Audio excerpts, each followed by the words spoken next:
Siang, Bapak Ibu yang kami hormati, terima kasih telah mengundang kami hadir dalam webinar yang sangat bagus ini dengan topik Enhancing Indonesia's Economic Growth with Advanced Deployment of Renewable Energy.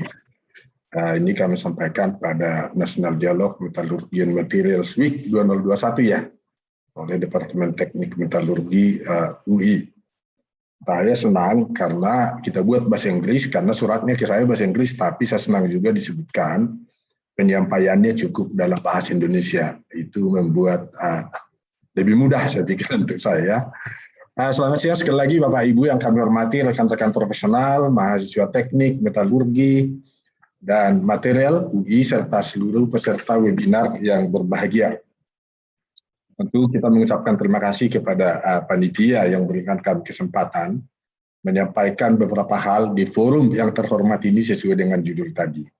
Kita mengerti dan tahu bersama bahwa metalurgi ini merupakan ilmu keteknikan atau rekayasa yang mendalami proses pengolahan mineral, ekstraksi, paduan logam, dan seterusnya. Tentu rekan-rekan lebih tahu di sini, yang sangat penting untuk peningkatan nilai tambah dari bahan galian alam kita. Jadi kalau kita akan masuk ke industri manufaktur atau tidak sekedar ekstraksi, maka you really need metallurgy man, metallurgy girl, dan itulah Anda saat ini.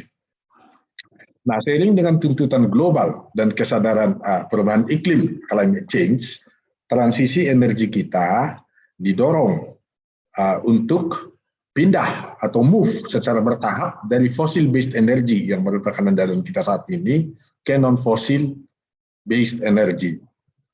Nah, untuk itu peningkatan renewable energy, baik energi baru ataupun energi terbarukan dalam energi kita ini, dalam bauran energi kita menjadi keniscayaan. Nah, bidang yang Anda geluti, sekali lagi rekan-rekan muda saya, anak-anak UI ini di metalurgi dan material, merupakan salah satu key komponen pendukung, bahkan mendukung tapi yang utama juga dalam ekosistem kita. Nah, atas dasar latar belakang tersebut, kami memandang dan menyambut tema webinar yang menurut kami ini cerdas, relevan, dan aktual. Rekan-rekan sekalian, mari kita lihat apa komitmen pemerintah kita. Bapak Presiden kita, Presiden Joko Widodo dalam Leader Summit on Climate pada bulan April 2021 yang lalu, ada selected beberapa pemimpin dunia yang diminta berbicara, dan Bapak Presiden kita salah satu di dalamnya, menekankan pada 3 poin. Yang pertama, pengendalian deforestasi, yaitu penggundulan atau penurunan atau pengurangan hutan.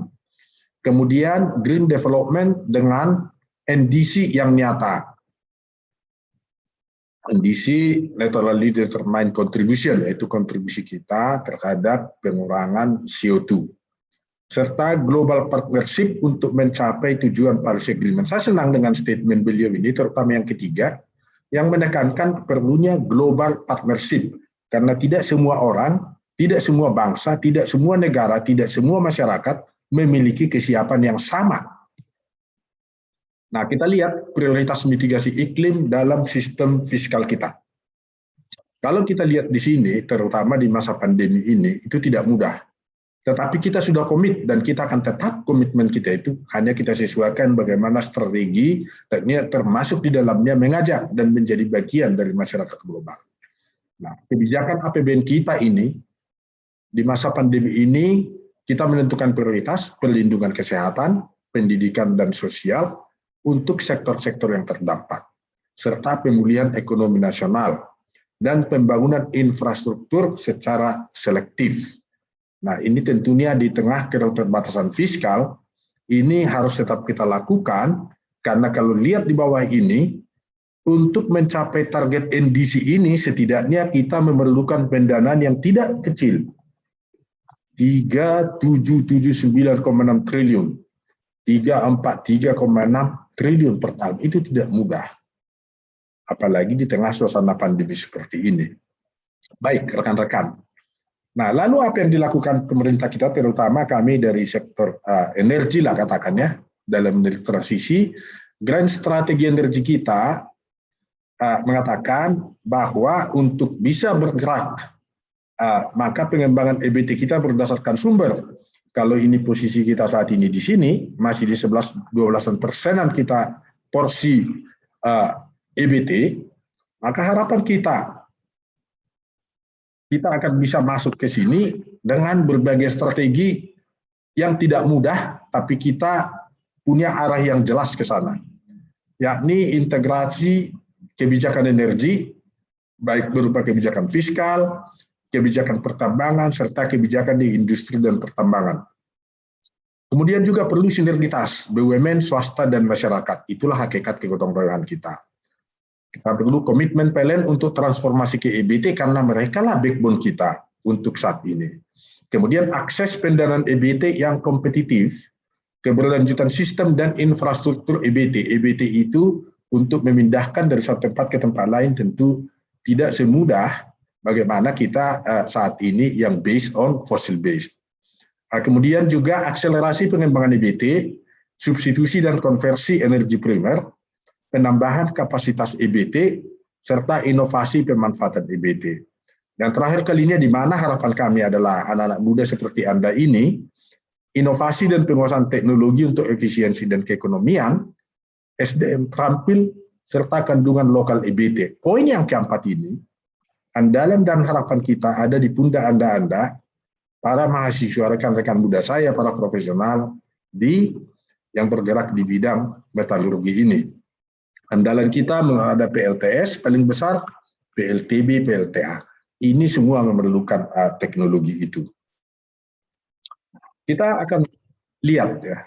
Tadi kita sebutkan bahwa PLN adalah andalan kita karena memang sistem ketenaga listrikan kita maupun pendistribusian penyalurannya, baik untuk kebutuhan rumah tangga, kebutuhan industri besar, perkotaan, pedesaan masih mengandalkan itu lebih banyak.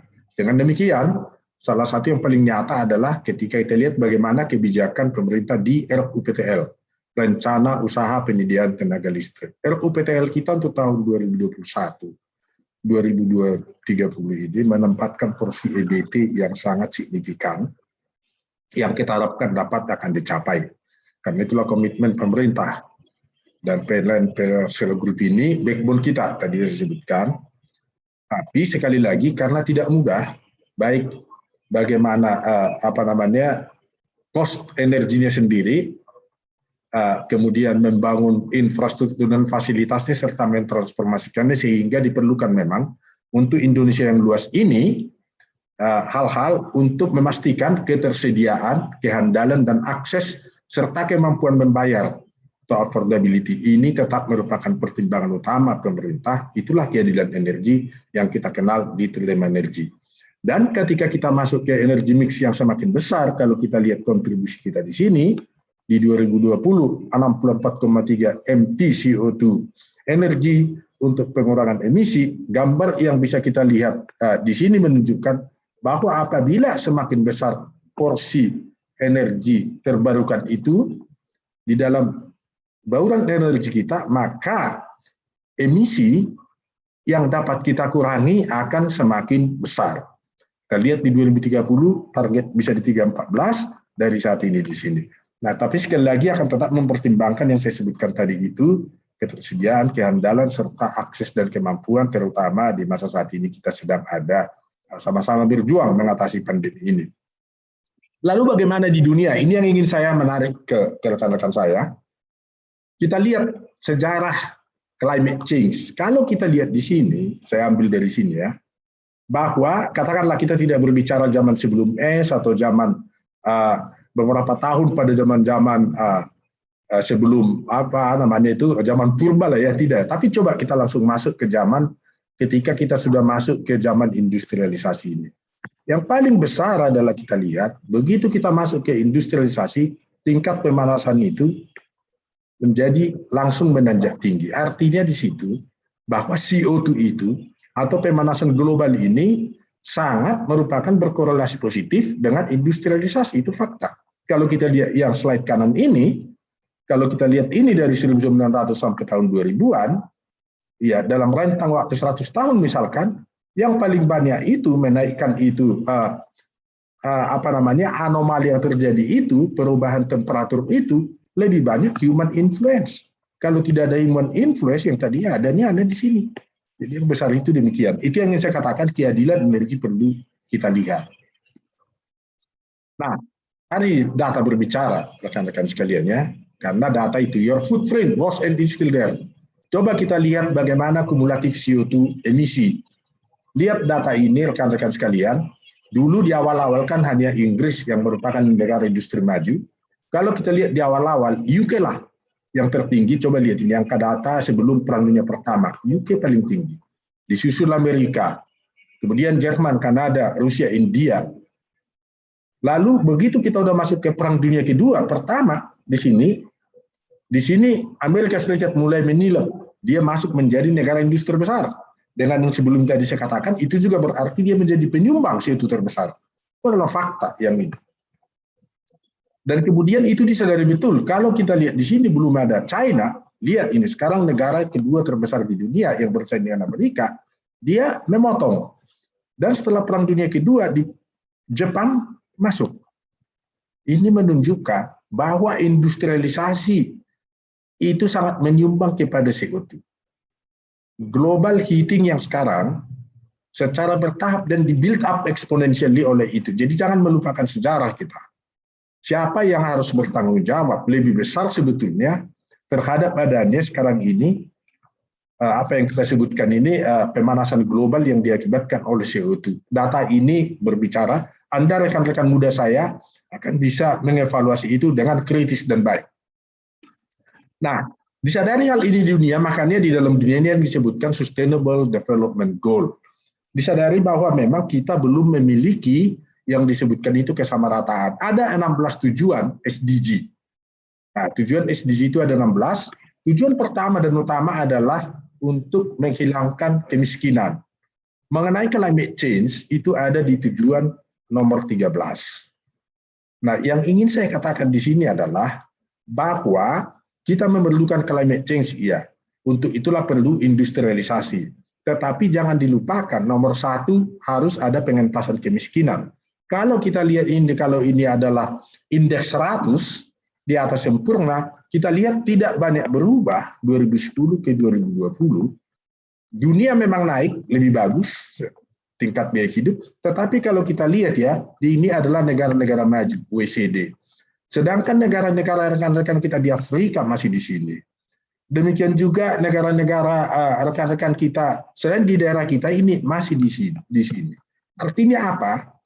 Kalau kita mau maju bersama-sama, karena prinsipnya no one left behind, maka ini harus juga kita attack. Tidak semata-mata hanya mendukung infrastruktur yang berkembang, karena ini adalah andalan negara-negara maju, tapi bagaimana meningkatkan di sini. Ini yang poin yang kami ingin sampaikan pada rekan-rekan. Sebetulnya tidak banyak berubah yang terjadi di dunia ini sejak zaman dulu sampai sekarang. Tujuannya sama, bagaimana dunia ini diatur. Kita lihat zaman sebelum Perang Dunia Kedua ya.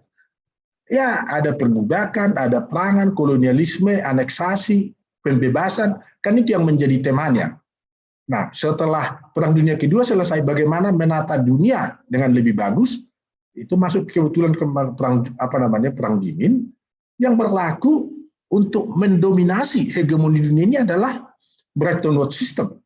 Ada sistem moneter, komersil, legal, standarisasi, dan WTO ini menjadi sesuatu yang quote-unquote menjadi harus sangat menakutkan. Kita dengar suaranya. Globalisasi, hak asasi, demokratisasi, bahkan ada perlombaan senjata. Sedangkan saat ini, di abad 21 ini, saya menyebut itu new jargon, new order, jargon approach climate change. Anda hanya bisa berbicara diakui di dunia ini kalau you adalah pro untuk pengurangan climate change. Ada energi transisi, karbon netral, untuk bisa masuk ke pasar dunia ke depan, harus ada green certificate. Ke pasar Eropa sekarang tidak mudah masuk. Dan ada banyak alasan yang disampaikan. Kemudian juga dana, untuk bisa dapat dana harus dikaitkan dengan green fund. Kalau untuk dapat dana fosil tidak mudah. Kemudian carbon trade ini artinya sepanjang Anda bisa memperjualbelikan karbon, regardless you yang produce, sepanjang you bisa afford, it's fine. Ini juga salah satu unsur yang menurut saya ketidakadilan yang perlu dikritisi rekan-rekan mahasiswa. Teknologi dependence akan ada, tapi kami tidak khawatir karena ada rekan-rekan muda mahasiswa di sana. Ini yang tugas Anda Itulah untuk mencapai SDG yang tadi. Rekan-rekan, saya sampaikan ini di dalam kata Anda menyebut keynote, saya katakanlah, saya tekankan ke rekan-rekan muda saya supaya paham bagaimana sebetulnya order dunia ini diatur, dan kita tidak boleh menarik di gendang orang, tapi kita harus menyuarakan. Ya. Lihat contoh ini yang paling terakhir ini, slide terakhir ya, sedikit lagi. Kalau kita lihat negara-negara industri maju juga tidak serta-merta beralih ke renewable energy. Boleh kita lihat ini, yaitu renewable itu kalau ini adalah fosil, minyak, gas, dan batu bara, tidak banyak berubah. Dan kalau kita lihat porsinya dari 94 ke 29, dan negara-negara Amerika yang maju, maupun negara-negara Eropa, porsinya untuk energi fosil itu juga tetap tinggi. Tidak jatuh jauh. Kenapa? Karena memang tidak mudah. Kalau saudara ingat, kemarin ketika terjadi krisis di Eropa, mereka juga yang tadinya tidak mau lagi ke coal, karena tidak ada matahari, tidak ada angin, kan beralihnya ke sana juga, safety valve-nya. Jadi kita tidak boleh memusuhi fossil based, tapi kita bertahap mengikuti renewable energy sesuai dengan kemampuan, kapasitas, dengan bekerja sama. Itu yang disebutkan oleh Bapak Presiden kita, global partnership. Saya kira rekan-rekan sekalian, sebagai penutup, kami ingin menyampaikan ya, sekali lagi, selamat berseminar dalam weekly ini, kolaborasi, kerjasama, dan alignment untuk mencapai nilai-nilai baru di dalam dunia kita yang baru ini untuk climate change harus. Tapi harus ada kolaborasi, cooperation, and alignment. Sementara Sustainable Development Goals itu menempatkan tujuan utama untuk meningkatkan atau mengentaskan kemiskinan, ternyata tidak banyak berubah. Kita lihat tadi di dalam pola dan potret ketidakadilan itu. Karena itu menurut saya, termasuk rekan-rekan, justice atau keadilan itu harus siapa yang membuat polusi lebih banyak, dialah yang harus menanggung lebih banyak tanggung jawab. Karena kita membagi atau menggunakan dunia yang sama. Dan Anda, rekan-rekan muda saya, merupakan backbone untuk kita maju ke transisi energi ini, supaya kita bagian dari masyarakat dunia yang sama-sama melindungi lingkungan kita untuk dunia yang lebih bagus, tapi kita harus cerdas, cermat, excellence, dan kritis. Saya kira sekali lagi terima kasih rekan-rekan sekalian atas perhatiannya. Kami cukupkan sampai di sini. Wassalamualaikum warahmatullahi wabarakatuh.